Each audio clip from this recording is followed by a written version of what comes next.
Shalom, everybody. What up? What up? What up? Welcome back. What up? This is the next episode of Reading with SHILO. It's part 11, man. Part 11 of Slave Revolution in the Caribbean, 1789 to 1804. What's the business with y'all today? I hope everybody doing well. I hope everybody doing decent. I hope everybody realize that you have all that you need to succeed, baby. So let's succeed today. Get off your ass and succeed in whatever it is that you got to do. Hey, when y'all come on in, like, comment, subscribe, tell your people SHILO out here reading shit, man. Doing my thing. My thing.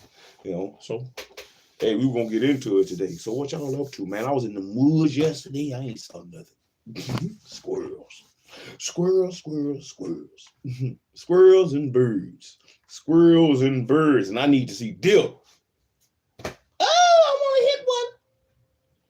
But I ain't hit shit. So it is what it is, man. I hope y'all ready, because I'm ready. I'm ready to get to rowing this morning, today. I'm ready to get to rowing today. So we can get it out the way. I should have did it earlier. I was up too. I was up, but I laid back down, thinking I could chill till some time came around. It was on my mind. I said I should do it. 3 o'clock, I was up. We're going to see how far we can row today. How far can we get? We are past page 100. We are on section 17 of part 2 of this book. Man, section 17 is gross. In the camps of the insurgents. We're going to read for almost an hour. We're going to give it about an hour. Our reading today. That's normally the plan, to give us about an hour worth of reading, and then we can move along. We can move along and do the things that we need to do. Finish off the other stuff that you may need to do. But hey, let's keep pushing. Let's keep pushing. One day at a time. One book at a time, one page at a time, one session at a time, man. We're going to keep pushing till we see what treasures await us, man, and what can we learn and grow from in these sea of pages that have been laid to us by Mr. Dubois and Mr. Garrigus, man. Ooh, and so far, it's a lot of stuff, man. It's a lot of stuff. A lot of historical facts. Or, let me not say historical facts. A lot of historical things. And if we spoke Creole or French more fluently, then you could probably go and get the original documents to see exactly what the original decrees and all that was. You know, the decrees is crazy. They making decrees now. Old Trump doing decrees. But it is what it is. Let's get the routine started. 25 things. What's up, baby? How y'all doing? Welcome. Shalom to those there. Let's get the routine going, man. We're going to work our body, work our mind, and work our body again to go out. So, 25 things. That's all I ask of you. 25 things. Give me 25. Drop it. Give me 25. Do 25. Do 25 somethings, man. 25 somethings. I'm going to do 25 somethings. Whatever it is that I feel. You give me whatever it is you feel, man. And we're going to try to go ahead and make some shit happen. Make some stuff happen.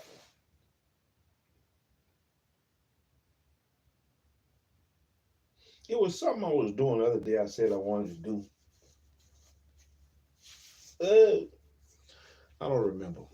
But it don't matter. Let's just do some push-ups, man. Let's do the push-ups, get the push-ups out of the way. And then we can read. Because that's what we're here for, really. To read. To expand our mental horizons. What can we learn? Where can we go? Where will the book lead us?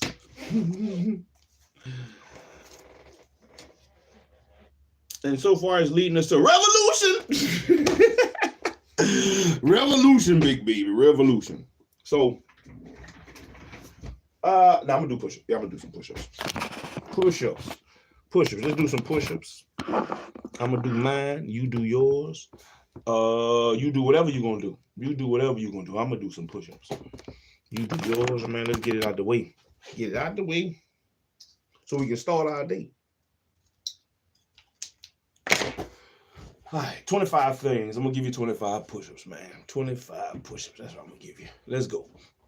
1, 2, 3, 4, 5, 6, 7, 8, 9, 10, 11, 12, 13, 14, 15, 16, 17, 18. How many are you doing? 19, 20, 22, 23, 24, 25. My hair coming out. 26, 27, 28, 29, 30, 31, 32, 33, 34, 35, 6, 7, 38, 39, 40, 40. I need 10 more. 10 more. Give me 10. 10. 10 to get in. 10. 10. 1, 2, 3, 4, 5, 6, 7, 8, 9, 10. I did 50, man. I did 50. I did 50. And 50 is plenty. And all I asked of you is 25. I did 50, but all I asked of you was 25, man.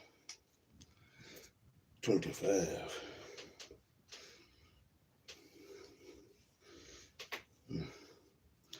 All right. Now we done worked our body a little something. I should have did some jumping jacks. Now let's work our mind, man. The revolution. The revolution. Shit they don't want to happen, man. They do not want a revolution to happen. Whether it be, from copper colored people or whether it be from the pink people. They don't want a revolution to happen. But I think revolutions are inevitable at, different points, especially when there is tyranny afoot. Or whenever one side feels like they're being, done unjustly or whatnot. Revolution is going to happen. People will rise up. People will revolt. People will rebel. You can see that in your own household. Your children. Your children may rebel. Your children may try to revolt against your how you run or how you decide to run your home.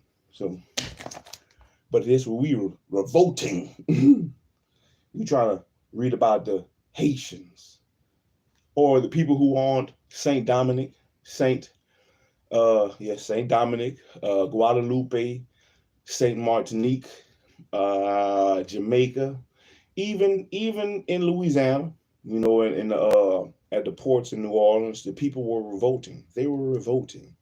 The Haitians that came over from Haiti, they was revolting. They was telling all the people, man, you ain't gotta be slaves, man. Fight, freedom. But the pink people didn't want that. They wanted that sugar crack. They wanted that sugar dope, I can make dope like this. And they got it. And they did what they was going to do to get it. Enslave people, keep them under certain decrees. It would be like 12 people, pink people to 12 pink people to maybe 300 copper color and dark brown chocolatey people, and even mulattoes. It was a bunch of them. It was a bunch of free people as well, but you can see how the water gets muddied down there. But let's get it. The revolution. So the revolution had to happen, man. The revolution had to happen. And just like the revolution had to happen in Haiti, the revolution has to happen in many other places. And you can start your revolution here. The revolution starts in your mind. As a man thinketh. Here. Put it on your mind. Change your life around, man. Stop being a slave to the things that you're a slave to. Whether it be your addictions or people in general, women, men, whatever.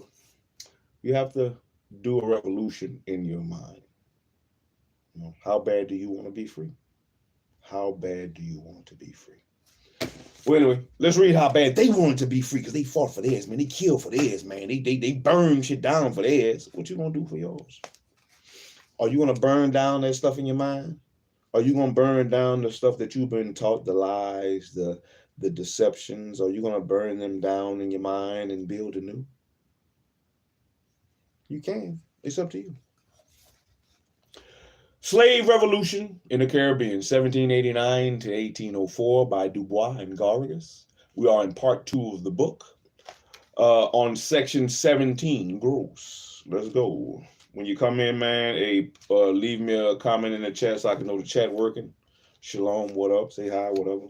You know, when you step into somebody's house, you're supposed to speak. So do that.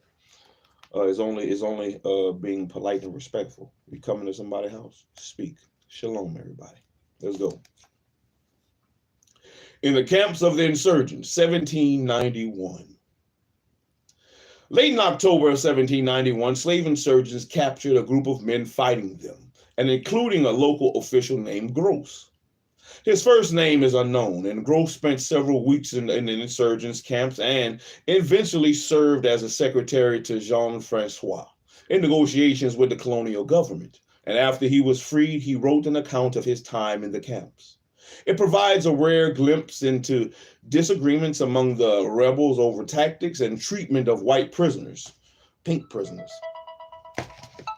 and treatment over white prisoners, and the ultimate goals of the insurrection.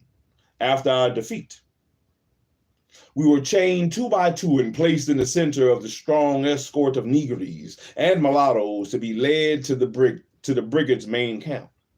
As we left our home in this sorrowful state, we saw fire devour our greatest possessions, and in an instant, these barbarians had burned the area.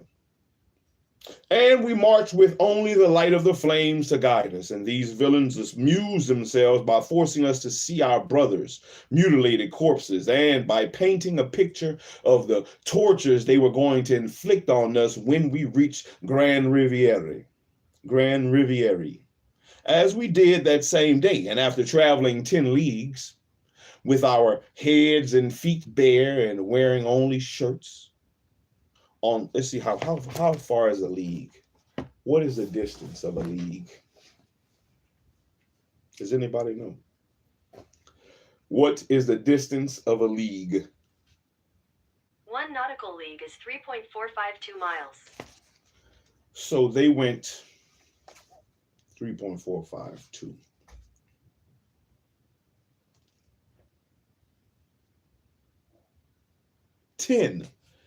Man, they went 30 miles. 30 miles. Wait, shit, they went over 30 miles. 3.452. 3.452 times 10. 3.452 times 10. About 34 and a half miles. They went 34 and a half miles in a day. Let me mark that. 10 leagues. 34 and a half miles. 10 leagues. 34.5 miles.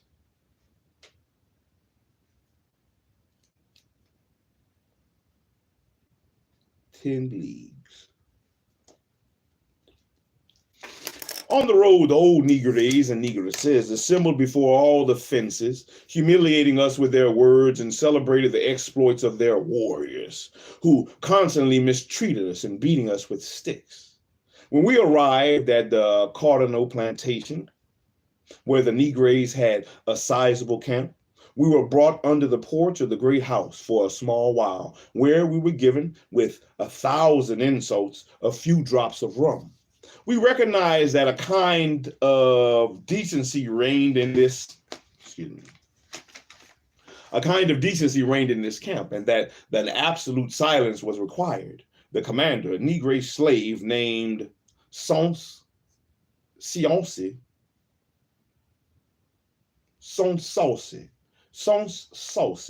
a very bad seed, told us walking around the house, "You all will see the priest after you sleep." We were then taken to the stocks and fell asleep. And the next morning we saw a priest on the porch. He came to us and made us hear these shocking words: "My children, you must know how to die. our Savior Jesus Christ died for us on the cross. Dismayed by the exhortation, which we certainly did not expect, we asked him if his verdict was final and if he could not do anything to change it. He responded, walking away, "You must die. You must die." Since then, we frequently saw the same priest in all the camps of the Grand Riviera, or Riviera. He was the priest of this parish, and the commander of the central camp was named Mouchard, a Negro slave of the almond plantation. He came to us, and on his face, I thought I discovered a deep well of sensitivity. I was not wrong. He softened our miseries when he could, and it was to him that we owed the liberty we finally obtained 2 months later. And nevertheless, he was obliged to put us in chains and waiting for the implacable Jeannot, who had not yet returned from his expedition. But he gave us some glimpses of hope and promised to take care of us. Now, Jeannot came to visit us, and having reproached us for the death of Oguig, and having raged at length against the revolution, chose among the prisoners the first victims of his rage, and ordered the 2 of them to be brought to the seat of the government. He had already announced that we would be sacrificed 2 by 2, and every 24 hours, in order to stretch out the enjoyment of it. A plantation driver, an executioner, took my unfortunate companion named Antoine. He was stretched out on a ladder where he was given 400 lashes of the whip at least in my presence. 400 lashes, man. 400. I know them boys. I know them boys on. Hey, man. A person's arm should be tied, but their arms probably wasn't tied because they said they did that for enjoyment. What they said, just like when you work a job that you love or that you really like, it's not a job. It's like it's not a job at all. So whipping Negroes was not a job to them. Fun. Our prison was constantly full. They came from all sides to examine us. Some, but a small number, seemed pained by our situations. The others, in contrast, rejoiced. But it was principally during the night that our terror increased because of the speeches that we heard. And the mournful songs accompanied by instruments seemed to be a prelude to new tortures. But a very different event took place. Jean-Francois, known for his greater humanity and general-in-chief, irritated by the cruelties of Jeannot, had him arrested and brought to London, where he was killed by a firing squad the same day. And Jean-Francois, or Jean-Francois, I think it's Jean-Francois, came to visit us and told us that Jeannot's punishment, he promised us safety and all the help that we needed. We were indeed freed after his departure, but despite the fact that his intentions and his orders were for us to be let free, we were put back into chains, and we would have stayed there for a long time if the mulatto named Hubert,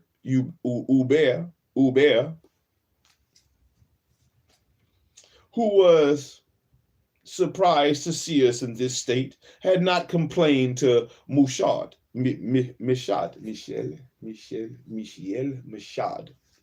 have to remember a lot of these names is French, so I'm trying to say it in what I think or how I remember some of the pronunciations of certain things will go. Michaud, Hubert, and Hubert is Aubert, Hubert. Because down here, like if you see somebody with the name Herbert, it won't be Herbert. Even though people up north might pronounce it Herbert, but we're not gonna pronounce it. We're Herbert. Fuck. It's just not gonna be pronounced Herbert.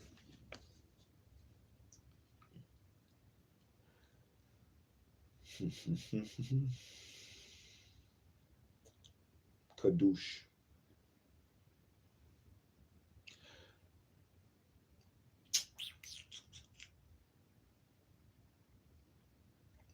had not complained to Michaud, who restored our liberty and granted us permission to walk in the pasture, though under the escort of 2 negroes.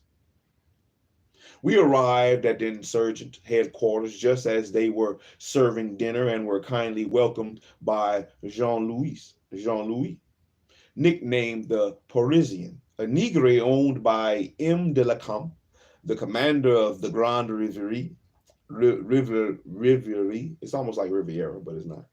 The Grande Riviere, who had been killed in the Battle of Cadouche. This Negre was the lieutenant of the king of the Dundon quarter. He was proud of his civility, talked constantly of France, where he had spent several years, and pushed the other chiefs toward peace, threatening them with all the weight of his power if they did not put the end to so many atrocities.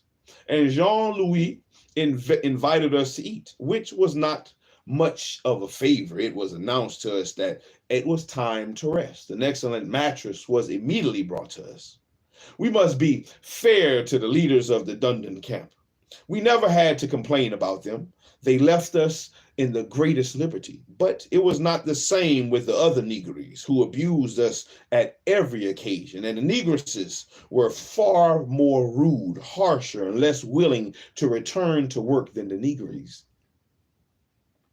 During the first 2 days of our arrival at Dundon, I realized that I was right about the true causes of our miseries. There are, as elsewhere, I heard a uniform language among all the Negroes everywhere. They believed that the king had been imprisoned and that they had been ordered to arm themselves and restore his liberty. They were aware of the destruction of the clergy and the nobility, and swearing on what was most sacred. We can assure you that to this evidence, we could add 1,000 others that will confirm that the slave revolt is a counter-revolution. I can believe it.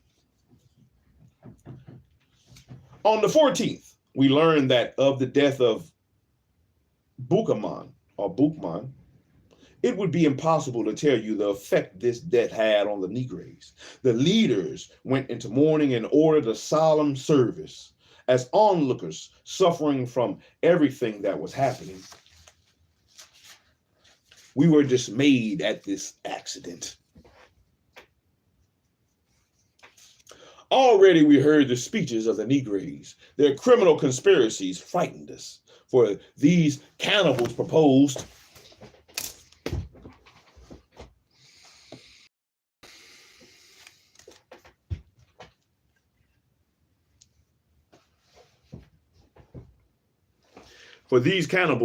nothing less than assassinating us to avenge their chief, dead for the most just of causes, the defense of his king.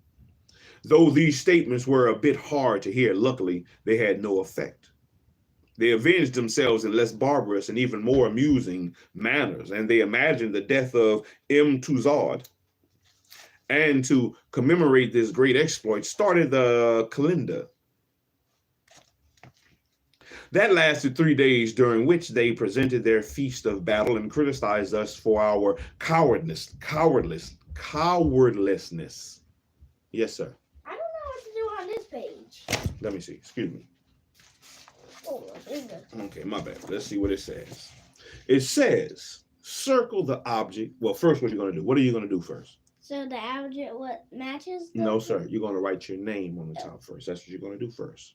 Then it says, circle the object that belongs with the first object in the row. What is this? Cup. So what do you put in the cup? So you circle that. What's next? The doctor, I guess? It's the dentist. Dentist? What does the dentist deal with? A tooth. That's correct. So This you one, yes, this so one? you circle it. What is this? Garden. What goes in the garden? This one. Okay. What is this? Oh, I know This that one. is- That one goes with that. Oh, okay. And what is this? That goes with this. Oh, okay. So there you go. You know what to do. You have that all that you need to succeed, son. And you can succeed. You almost did it. You have almost succeeded with this page, sir. Mm-hmm. You can do the back as well. Do the front and the back. Front and the back. Yes, sir. So it says copy and color. Okay. So I'm going to do this. Do the same thing it tells you to do. What is here? A box. And what? A little box. A little. Big box, little box. So you have the big box. What do you need? So I'm going to write it? You're going to have to draw it. Yes, sir. You're going to have to draw it. Copy it. So you have to draw what you see. So I had to say, I'm going to use a color to draw it? Yes, sir. Use your color pencils. Use the same color for the objects. And then I put orange inside. Yes, sir. Do the green square, then do an orange square. What color is that? What is this? Red. A red what? Triangle. There you go. Then you do another green square with a circle. What color circle? Blue. Okay. Then you keep going. You keep going till you get to the bottom. I do exactly what it shows. Use the same colors that it shows. All right. Okay. Let's start with your name first. Okay. First and foremost. There you go. Thank you. You're welcome, sir.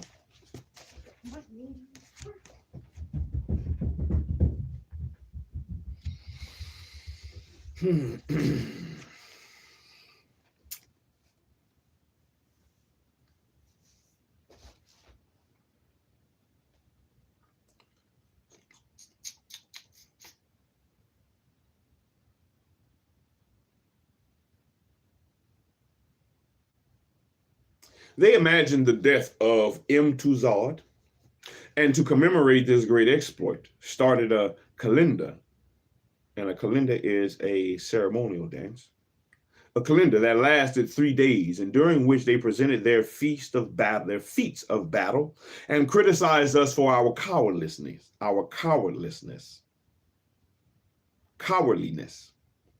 To hear them, it was as if they had filled wagons with our heads and had lost only a few people. We had to listen, responding only with silence or applause. And Jean-Francois, who had a small court, enjoyed giving parties, and there was a large gathering on the 17th at the headquarters. I heard part of the conversation. Here we are, they said, and at the end of November, the forces that are to arrive from France will not be long, and it would be at our advantage to settle with the whites in order to avoid great setbacks, for we have to worry that they will reduce us to dust. Now, Jean-Francois approved everything that was proposed to him. He even spoke to us in a language that was rare among the Negroes. His reflections showed common sense, humanity, and an intelligence greater than that of his kind. For having freed me, even to the point that I could ask him the real goal of the war he was fighting against us, he responded honestly. Here are his own words. I did not make myself general of the Negroes. Those who had the power to do so gave me this title. In taking up arms, it was never my intention to fight for general liberty, which I believe is a delusion. As much because of France's need for its colonies as because of the danger of granting uncivilized hordes a right that would become infinitely dangerous to them and would inevitably lead to the destruction of the colony. And if the property owners had only been on their plantations, the revolution might not have happened. Then he lashed out against the managers and drivers. He wanted to insert as a basic article of the connections that they would no longer exist in Saint Dominique. The well-known character of Biassou made me worry. I was happily mistaken when I found him far more disposed toward peace. And he accused Jean-Francois of going too slowly and explained why he wanted peace. But when we had to discuss the number of liberties, I ran into obstacles that were almost insurmountable. And without the Negre Toussaint of Breda, the talks we had ended without success. He first asked for 300 liberties, not including those he wanted to grant his family. And it was only after long and dangerous discussion that I convinced him to reduce that to 50. Man, that ain't shit. I wonder what the liberties mean. What does he mean by 300 liberties and that it had to get reduced to 50? 300 to 50, man, that ain't shit, man. You barely got anything you asked for if it's like I'm thinking it is. If the liberties is something for you, like we want to have our own land, what that other guy asked, he said, we'll come work on the plantations, but we want 3 days off instead of just Sunday. They want extra like holiday time and shit like that. So I wonder if those are the liberties he's discussing or he's referring to. The delegation sent to Le Cap returned the same day, and for some reason I was completely taken over by a terrible premonition. Events justified my worries, and Biasu, in the throes of a violent rage, ordered all of us assembled, and picking up his weapons, had us lined up to be shot. In this terrifying situation, Toussaint of Breda, Biasu's aide, braved all dangers to try to save us, even though he himself was likely to be the victim of the monster's rage. He explained that we should not be sacrificed in this way, that we should be put in the stocks and judged by a council of war. That was where we were when they came to tell us that Biasu had pardoned us and that we were free. And sure enough, we were set loose and brought to the headquarters, and Jean-Francois, as the generalissimo, was in control. And this supreme chief of the African army was always well dressed. He wore the cross of St. Louis. That's what it is, St. Louis. But in the French, they probably would have said St. Louis. He wore the cross of St. Louis and a red cord. And he had 10 bodyguards who wore the bandolier covered with fleur-de-lis. Let me see if I have one here. Do I have a fleur-de-lis? Let me see if I do.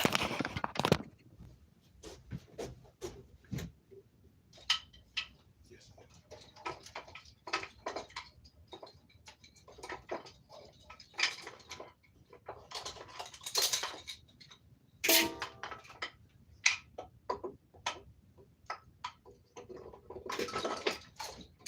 No. Ooh, wait. Be careful. I'll take this one. The fleur-de-lis. It's still a symbol here in Louisiana. So I pull this shit down from there in a minute. The fleur-de-lis, for anybody who don't know what it is.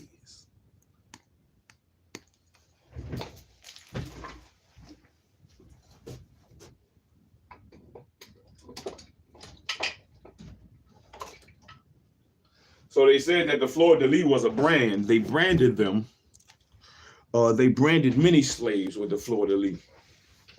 You know, and to think at how these things are still being, what's the word I'm looking for? How these things like the fleur-de-lis are still being used so widely, especially for, me being a Saints fan, or was back in the day. I ain't gonna say I'm a Saints fan. I don't care really. I like the Saints though. If I gotta choose a team, I'm gonna choose the Saints. But the fact that they still wear these and they still have these everywhere, especially in Louisiana, everywhere. The fleur-de-lis is people have them tatted on them. People tat these fleur-de-lis on them, and it's pretty much just like being branded. It still shows how Napoleon Bonaparte, which had part in the Louisiana Purchase, as well as King Louis the 16th, I want to say, still has an effect, still has a major effect within the Louisiana culture. And I'm pretty sure, I don't know if it's in Haiti, but I know for down here for sure, still has a foothold in the Louisiana culture, man.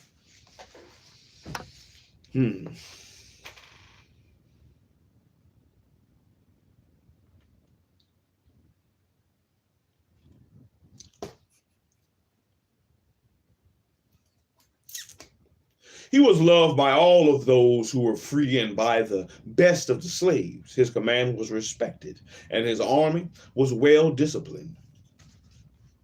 We left the Le Cap at 10 o'clock, escorted by 50 dragoons, nearly all men of color and free blacks, and commanders in the camp. And imagine our surprise when, on the way to Le Cap,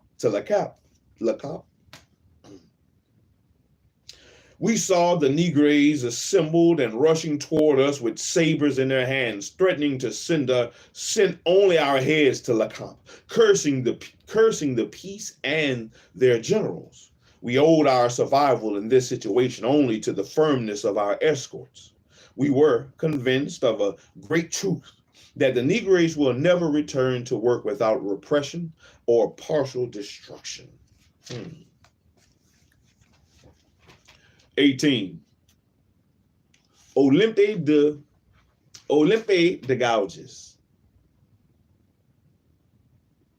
Preface to the Slavery of the Blacks, 1792. Best known today for her 1791 Declaration of the Rights of Woman and Citizen, Olympe de Gauges had already established herself as a playwright and irrepressible intellectual force before the French Revolution. And in December of 1789, her play, The Slavery of the Blacks, or The Lucky Shipwreck, ran for 3 performances before being shot down as a result of heckling by hostile planters. De Gauges continued her political activities during the next years, and in 1793 was executed for her criticism of the violent repression carried out by the regime then in power. For all her abolitionism, De Gauges was a determined opponent of violence. As she emphasized in this preface to a 1792 edition of The Slavery of the Blacks.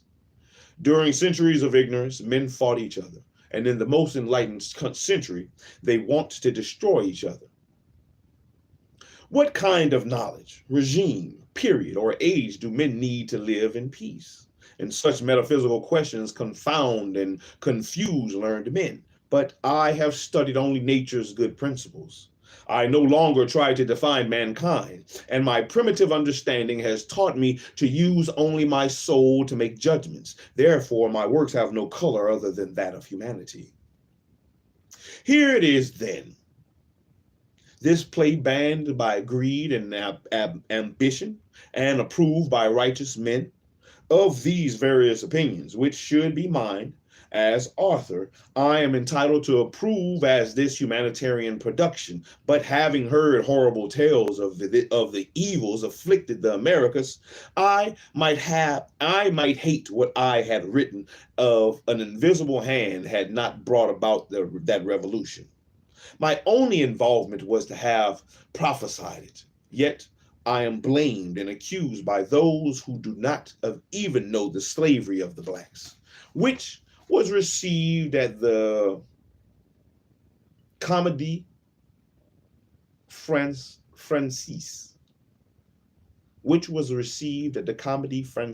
in 1783 and printed in 1786, and performed in December of 1789, and the colonists, who spared no expense to satisfy their cruel ambitions, bought off the actors. I had been assured that the play's profits were not harmed when it was shut down. But I am not here to indict either the actors or the colonists but myself. Come on, baby. Roll through it. Strong rolls. Rolling good. Let's keep rolling strong.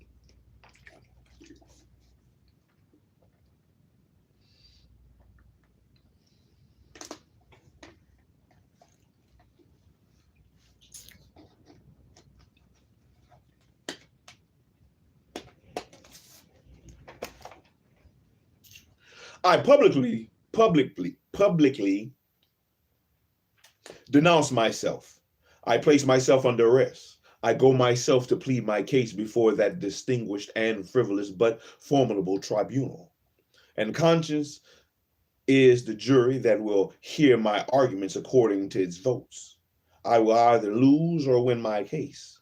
The author, who is the friend of truth, who has no other goal than to remind men of nature's beneficial laws, who nevertheless still respects the law of social customs, is always an admirable stimulus. And if his writings do not produce all the benefits he intended, he is more to be pitied than blamed.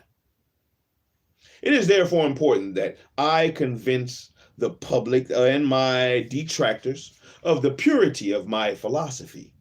This play might have lacked talent, but no moral purpose, but not moral purpose. It is because of that moral purpose that public opinion must rebound in my favor. Now, I will speak to you, slaves and men of color. I have perhaps indisputable rights to rebuke your savagery. By imitating the cruelty of tyrants, you vindicate them. The majority of your masters were humane and well-intentioned, and in your blind rage, you do not distinguish innocent victims from your persecutors. Men were not born to be in chains, yet you prove that they are necessary. If you are stronger, why resort to all the fierceness of your fiery countries? They say that it is easy for you to use poisons, irons, and daggers, and invent the most barbaric and appalling tortures. What cruelty, what inhumanity, what suffering you inflict on those moderates who wanted to soften your fate. Would that not have been better than the unrealistic pleasures with which the instigators of disasters in France and the Americas have misled you? Hell no. They want an eye for an eye. You beat me, I want to beat you, and I'm not going to feel right. You kill my people, I want to kill you, and I'm not going to feel right. And that's how they felt. That's how they felt. And I can agree with that sentiment. How are you going to come and tell me, after what's been done to me, that I can't return the favor? I'm going to serve it up on a hot platter. Yes, sir. I sure can. I can give you more than a fist bump, too. I love you, my son. I love you too. Are you okay? Yes, sir. You sure? Yes, sir. Keep pushing, son. You're doing good. You're doing good. You got to keep pushing. We all have to keep pushing. I have to keep going. You got to keep going, man. Go finish your work. I'm almost done. All right. All right. Good job. I'm going to finish off this section. We got about a page, one more page. I'm going to stop at section 19.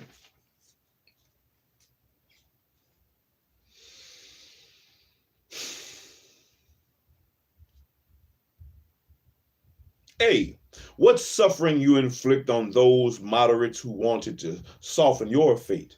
Would that not have been better than the unrealistic pleasures with which the instigators of disasters in France and the Americas have misled you?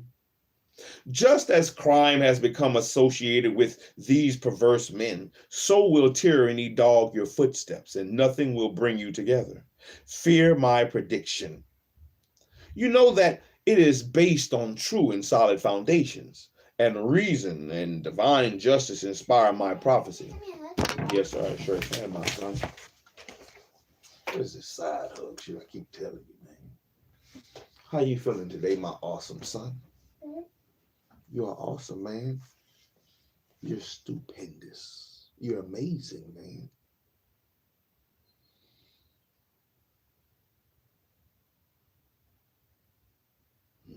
I love you, my son. You okay? Yes, sir. You sure? Yes, sir. How's your work? Good. Did you need any help, or do you have it? I have. Yeah!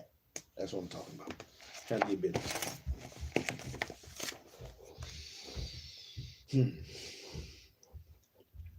Fear my prediction. You know what? You know that it is based on true and solid foundations, and reason and divine justice inspire my prophecy. I will not back down. I detest your tyrants. I am horrified by your cruelties. And A, if my words reach you, if you recognize all their advantages, I dare to believe that they will claim your untamed spirits and bring you to a peace that is necessary for the welfare of the colony and for your own interests. Man, boy, couldn't have fuck the colony. Help this colony. Freedom. Like, I'm gonna start. Give us free.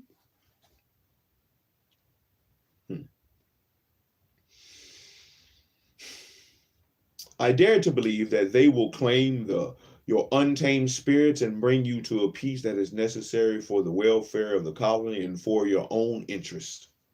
Those interests reside in the social order of your rights under the wisdom of the law, which recognizes that all men are brothers, that August law, which agreed plunged into chaos, has finally emerged from the shadows. If the savage, ferocious man does not recognize it, he is made to be loaded with chains and broken like a beast. Man, boy, I want a boy. Oh, boy. You know, it's crazy to me how they could be like, you know, even though they enslave you, you got to be better. You can't, a real man, it's almost like how women we holler about a real man is this. You know, I have to be willing to be in this state. I should say they have to be willing to be under the rule of somebody else. And if they don't want to be under the rule of anybody else, then, you know, it's pretty much they ain't real men, you know, for the most part, or they ain't real, you know, shit. You should, what it says, those interests reside in the social order, your rights under the wisdom of the law. No, it ain't. No, it doesn't. It resides in my freedom. And my freedom don't have to go under the law of no country that took me over and enslaved me and, you know, held captive this place. Fuck them. Fuck them. Fuck them. If it's going to be a law that I need to have wisdom in, it's going to be a law that I set forth. Because they're not going by the law of the Most High. Fuck your law. We're going to make our own laws over here, and anybody that come over here got to stand for our law, or they're going to get punished by it. You ain't going to come over here doing what the hell you want to do. The wisdom of the law, which recognizes that all men are brothers. That August law, which greed plunged into chaos, has finally emerged from the shadows. And if the savage, ferocious man does not recognize it, he is made to be loaded with chains and broken like a beast.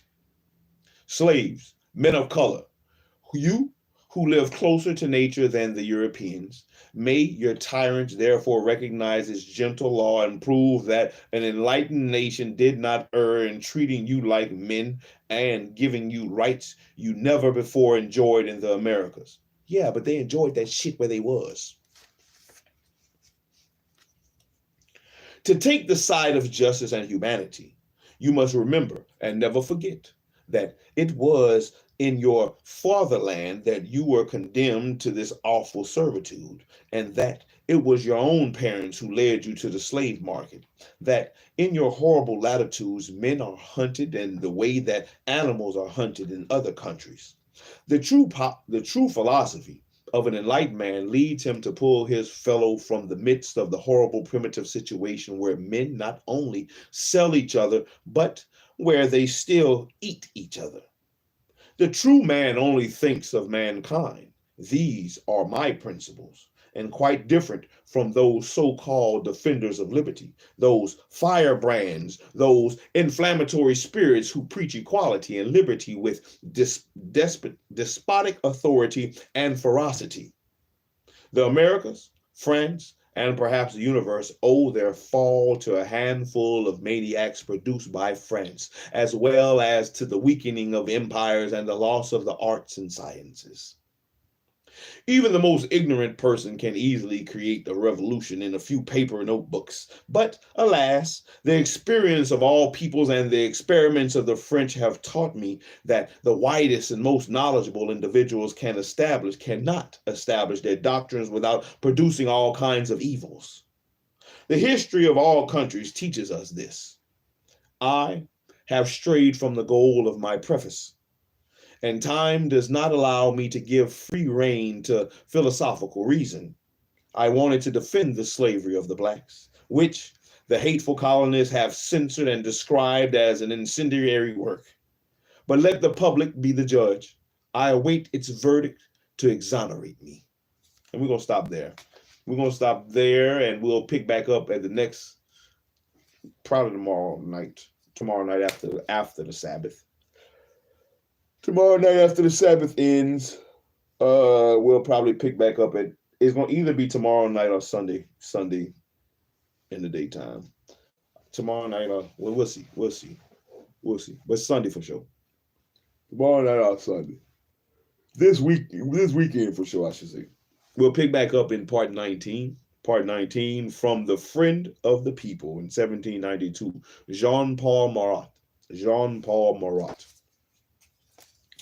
Man, it's some stuff that had me kind of, what they call that, triggered. Had my insides balled up. Wanted me to bomb a bitch.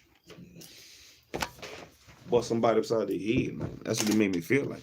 I wonder if reading revolutionary shit, if that's what it do. Make you want to, revolt.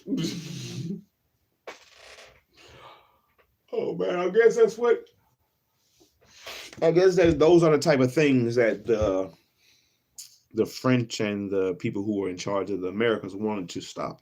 Those feelings that may bubble up to the top of this gumbo. That might be what they were trying to stop in the first place when they were trying to cut off information and people coming from, or the information coming from Haiti, Saint Martinique, and Guadeloupe, and other islands at that time. They did not want those feelings to be bubbling up, so that way they would go and take the vengeance on the slave masters. And I think it wasn't enough. Don't get me wrong. I think they ain't did enough. It's real freedom. Real freedom. That's what I would want. I don't want to be free under your laws. If Europe is all the way over there, I don't want to be free under Europe laws. I want to be free under the laws of my people where I'm at. If me and my people follow the laws, statutes, and commandments of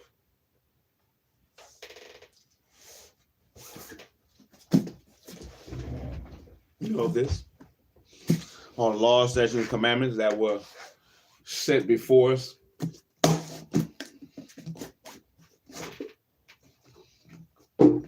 need to wipe this shit down. In the Bible. If we're following that, then let us follow that. And let us be that. Not the decrees of a king of a foreign land who has stolen this land or that land just for the profits of their people, because they want whatever that land can produce, or the riches that come from it.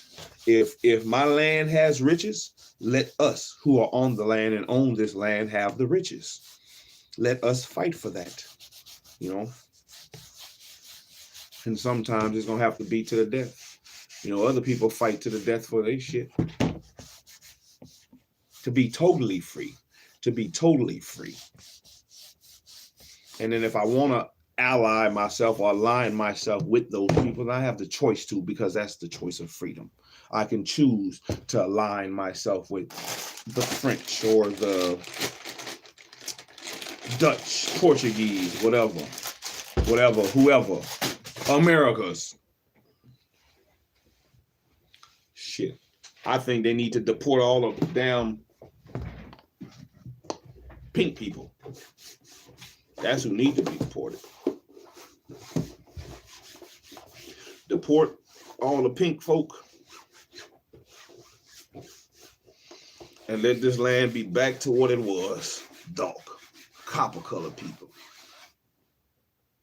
Copper-colored people living in a wonderful civilization.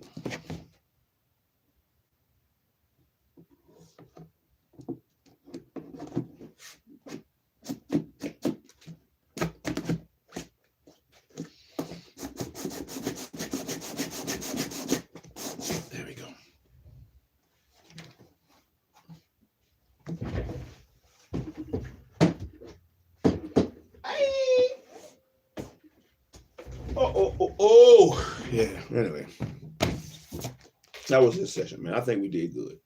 I think I read pretty good. I had some rough patches. I had a couple of hiccups here and there in the reading, but overall the reading was, successful. I had all that. Yeah, almost. I had all that I needed to succeed, and I succeeded in the reading today. Yes, sir. How can I help you? Give me a fist bump, please. Another fist bump. Yeah, that revolution talk, man.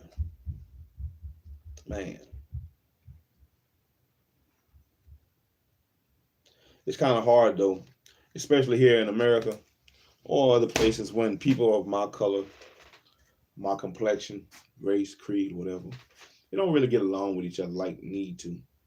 And it's not that everybody need to get along, but we just need a large enough number to get along and to want the same things, the same vision, the same outcomes, and make shit happen towards that. And there's a lot of people that's doing so. There's a lot of people that's doing so right now.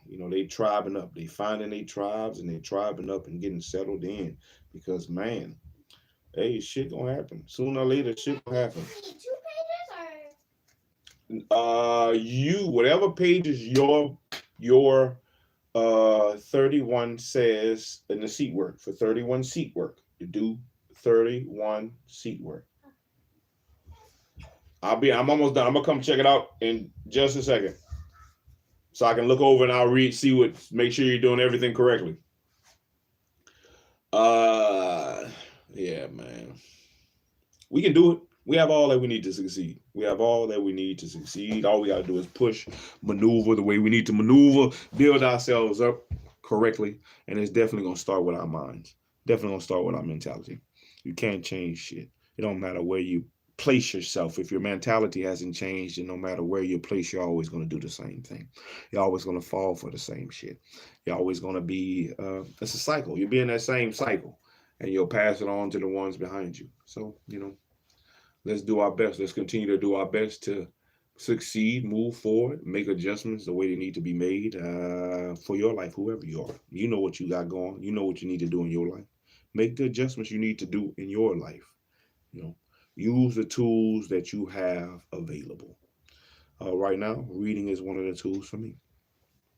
And I'm going to do my part in the revolution by reading. I used to be lazy and didn't want to read shit. I know a lot of y'all lazy and don't want to read shit. So I'm going to read it. I'll read. But yeah, like, comment, subscribe, tell your people, man. SHILO out here reading shit, man. We did 25 things to start. We worked our body, worked our mind. Let's work our body again. I did 50 things. I know about y'all. Shit. Come on. Do 25. That's all I ask of you. 25 things. 25. Oh, do 25. 1, 2, 3, 4, 5. Control it. 6, 7, 8, 9. Oh, get it up there. 10. 11, 25 things. You do 25. I'm doing 25. Get your ass up. Work all the areas you need to work. 25 shits. 25. 11, 12, 13, 14, 15. 10 more. 10. 9. Ooh, I feel it. I feel it in my chest. 8. 7. 6. 5.